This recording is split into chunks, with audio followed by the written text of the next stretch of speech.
अगला प्रश्न है हमारा, 2A से उत्पाद बन रहा है। अभिक्रिया A की सांद्रता 10 मिनट में 0.5 मोल प्रति लीटर से घटकर 0.4 मोल प्रति लीटर रह जाती है। इस समय अंतराल के लिए अभिक्रिया वेग की गणना कीजिए। दिया है प्रश्न 2A से P बन रहा है। यहाँ ध्यान रखोगे A के 2 मोल दिए हुए हैं, तो प्रारंभिक सांद्रता इसकी है 0.5 मोल प्रति लीटर और इसकी अंतिम सांद्रता जिसको मैंने A2 से लिखा है ये है 0.4 मोल प्रति लीटर। समय दिया हुआ है 10 मिनट। तो जैसे पिछला प्रश्न आपको कराया था सेम वैसा ही प्रश्न है। डेल्टा ए अर्थात A की सांद्रता में हुआ परिवर्तन बराबर किसके होगा, अंतिम अभिकारक की सांद्रता में हुआ परिवर्तन। डेल्टा ए बराबर A की अंतिम सांद्रता माइनस A की प्रारंभिक सांद्रता। डेल्टा ए हम निकाल सकते हैं, A की अंतिम सांद्रता 0.4 मोल है जो घटकर रह गई है और A1 हमें दिया हुआ है 0.5। अगर हम इन दोनों को घटाएं तो ये हमारे पास में आएगा 0.1 मोल। हम जानते हैं अभिक्रिया का जो औसत वेग होता है वो इस समीकरण के हिसाब से हम जानते हैं ये किसके बराबर होगा, -1/2। क्योंकि यहाँ संख्या में आप देखोगे 2 दिया हुआ, आगे 2 मोल है, हमें 1 मोल के लिए निकालना है इसलिए 1/2 आ गया।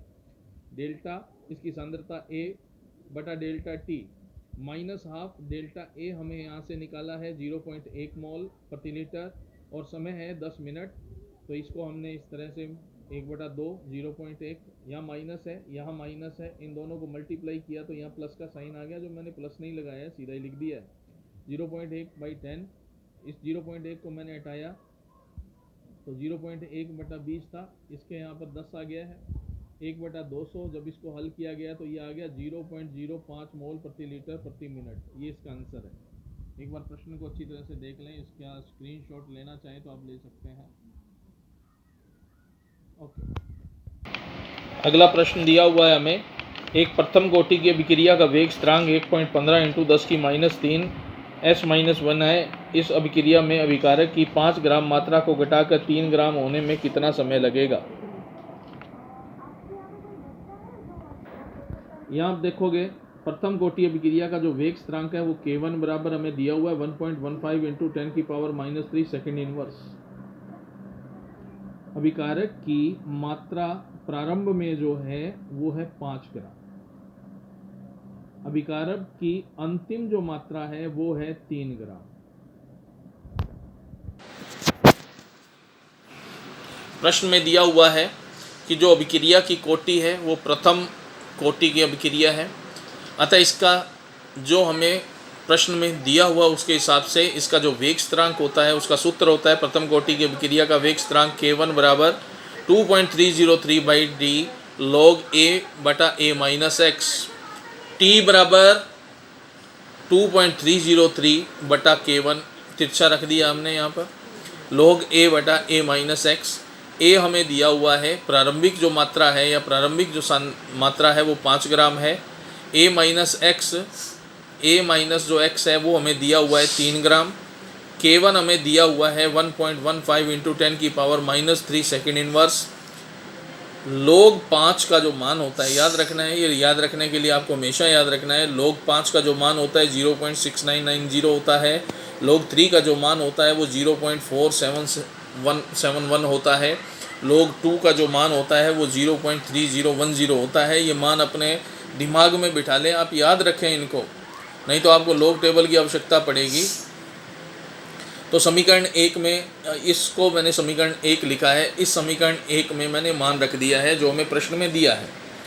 T बराबर 2.303 हमारे पास में देखोगे सूत्र में दिया हुआ है यहाँ पर। K1 का मान हमें दिया है यहाँ से 1.15 × 10⁻³ हमने रख दिया है। log 5 log A की जगह हमने यहाँ से लिया 5 ग्राम और A माइनस x जो हमें दिया है वो दिया है 3 ग्राम, वो हमने यहाँ रख दिया log, इस सूत्र में रख दिया है log A बटा A माइनस x में, तो 5/3। अब देख सकते हो T बराबर जब हम इसको हल करेंगे log 5/3 को इस तरह से लिखा जाता है log 5 माइनस log 3। बाकी वैसे का वैसे मान है। इसको हल किया तो ये हल हमारे पास में आता है लगभग 2 गुना 10 की पावर 3, 10 की पावर 3 ऊपर चला गया। 2.303 में 1.15 का जब हम मल्टीप्लाई डिवाइड करेंगे तो ये 2 आएगा, लगभग 2 आएगा।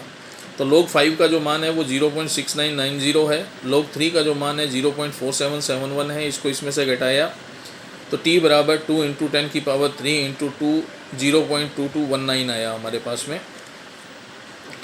और जब इसकी कैलकुलेशन की गई, गणना की गई, तो t हमारे पास में आया 443.8 और इसको लगभग हमने राउंड में ले लिया है। तो ये t बराबर, क्योंकि t यहाँ समय है तो 444 सेकेंड लगभग मैंने लिख दिया है, आपको लगभग लिखने की आवश्यकता नहीं है। ये हमारे पास में आंसर आ गया 444।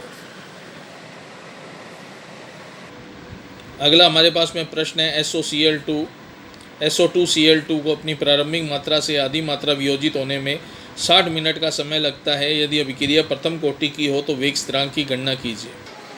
तो जो प्रश्न हमें दिया हुआ है उस प्रश्न के अंदर हमें पहला तो ये बताया गया है कि प्रथम कोटि की अभिक्रिया है।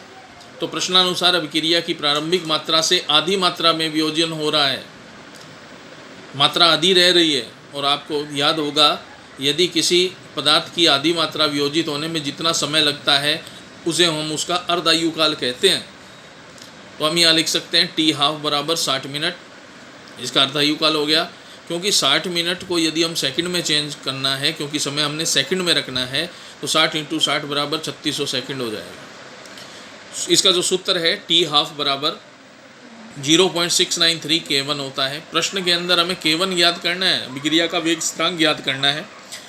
तो तिरछा हमने रखा, t½ को नीचे ले आए, तो ये हमारे पास में जो सूत्र बनेगा, वो सूत्र बनेगा K1 बराबर 0.693 डिवाइडेड बाय t½ इस सूत्र के अंदर हमने यहाँ मान रख दिया है K1 बराबर 0.693 डिवाइडेड बाय t½ हमें दिया है 3600 या हम कह सकते हैं 3600। जब इसमें 0.693 में 3600 को डिवाइड करेंगे तो हमारे पास में जो आंसर आएगा 1.925 इंटू 10 की पावर -4 सेकेंड इनवर्स आएगा।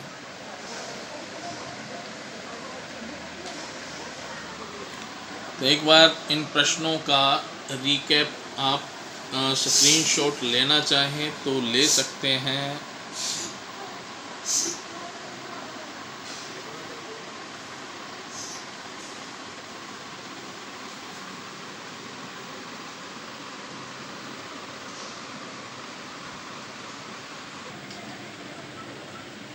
अगला जो प्रश्न हमें दिया है वो दिया है परमताप 298 केल्विन में 10 केल्विन की वृद्धि होने पर रासायनिक अभिक्रिया का वेग दुगना हो जाता है। इस अभिक्रिया के लिए EA की गणना कीजिए। एक्टिवेशन एनर्जी हमने ज्ञात करनी है। तो हम देख सकते हैं प्रश्न में हमें दिया गया है ताप T1 दिया हुआ है 298 केल्विन परम ताप, T2 हमें दिया हुआ है 298 प्लस 10 केल्विन, क्योंकि उसमें लिखा है 10 केल्विन ताप बढ़ने पर, तो यहाँ 10 केल्विन इसमें जोड़ देंगे 298 प्लस 10 केल्विन, तो ये 308 केल्विन हो जाएगा। R हम जानते हैं, R हमारे पास में 8.314 जूल प्रति मोल केल्विन इनवर्स होता है। अभिक्रिया का वेग, प्रश्न के अनुसार अभिक्रिया का वेग दुगना हो जाता है, तो जो प्रारंभिक, तो हम लिख सकते हैं K2/K1 बराबर 2 होगा। अभिक्रिया का वेग दुगुना बराबर K2/K1 का मान 2 गुना हो जाएगा, अर्थात 2 हो जाएगा। दुगुना अर्थात 2 बराबर K2/K1। एक्टिवेशन एनर्जी EA हमने ज्ञात करनी है।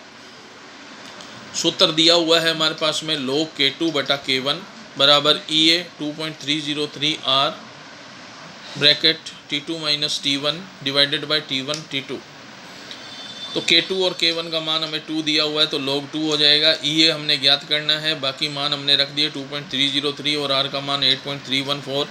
T2 का मान हमें दिया 308, T1 हमारे पास 298 है और T1 गुना T2 298 गुना 308 करेंगे।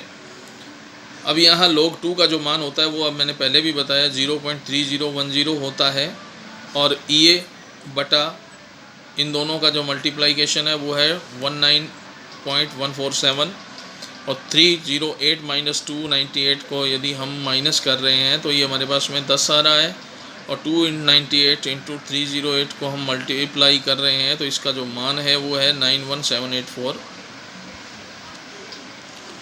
तो एक्टिवेशन एनर्जी हमने ज्ञात करनी है। एक्टिवेशन एनर्जी को यहीं रखा हमने, बाकी को हमने तिरछा गुणा किया तो हमारे पास में 0.3010 इंटू 19.147 इंटू 91784 डिवाइडेड बाई 10 आ गया। इनका जब कैलकुलेशन किया गया तो हमारे पास में एक्टिवेशन एनर्जी का मान आया 528973.86 डिवाइडेड बाई 10।